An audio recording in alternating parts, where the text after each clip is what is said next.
வணக்கம். இன்றைக்கி கீதா சமையலில் நம்ம பார்க்க போகிறது லெமனேடு எப்படி பண்ணலாம் அப்படின்னு தான். நான் வந்து 2 டைப் ஆஃப் லெமனேடு வந்து இன்றைக்கி சொல்லித்தர போகிறேன். ஸோ அதில் முதல்ல வந்து ஜிஞ்சர் லெமனேட். அதுக்கு முதல்ல கிளாஸில் ஐஸ் க்யூப் வந்து ஆட் பண்ணிக்கோங்க. அடுத்து இஞ்சி, ஒரு சின்ன துண்டு இஞ்சி எடுத்து அதை நல்லா அரைச்சி, ஸோ அதை வந்து வடிகட்டி எடுத்திருக்கேன். அந்த தண்ணி மட்டும் எடுத்திருக்கேன், அதை சேர்த்துக்கலாம். நீங்கள் வந்து இஞ்சியை வேக வச்சு அந்த தண்ணி ஆறுனதுக்கப்புறம் கூட இதில் சேர்த்துக்கலாம். அடுத்து 3 ஸ்பூன் லெமன் ஜூஸ்.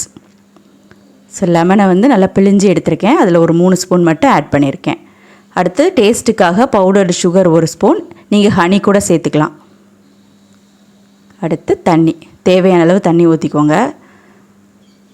ஸோ இந்த வெயிலுக்கு வந்து இந்த மாதிரி லெமனேட் பண்ணி குடிச்சிங்கன்னா ரொம்ப நல்லது.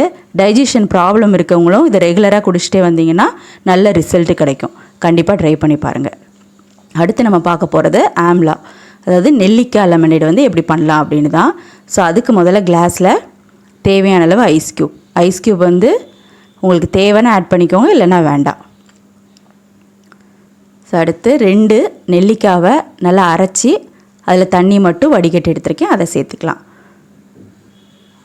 அடுத்து 3 ஸ்பூன் லெமன் ஜூஸ், லெமனை புழிஞ்சி அதை மட்டும் எடுத்திருக்கேன்.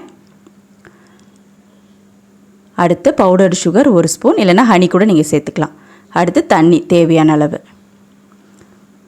ஸோ இதை மிக்ஸ் பண்ணி, ஸோ இதுவும் ரெகுலராக அந்த சம்மர் டைமில் குடிச்சிட்டே வந்தீங்கன்னா உடம்புல உள்ள அந்த சூடு வந்து ஈஸியாக தணிஞ்சிரும். ஸோ கண்டிப்பாக ட்ரை பண்ணி பாருங்கள்.